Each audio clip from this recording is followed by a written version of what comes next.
Hi guys, good morning. For today's video ay itong nakikita niyo yung video ay kung paano magngipin ng clay.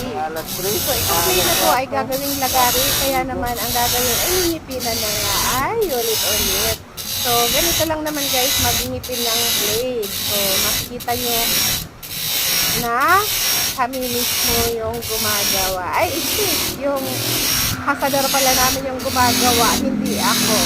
So, yun na nga guys, kailangan kung magkakaroon kayo ng business sa ganito, mag-hire kayo ng skilled talaga na hasador kasi siya yung gagawa ng paghasa at paggawa ng lagari. So, kung gusto nyo magtayo ng ganitong business.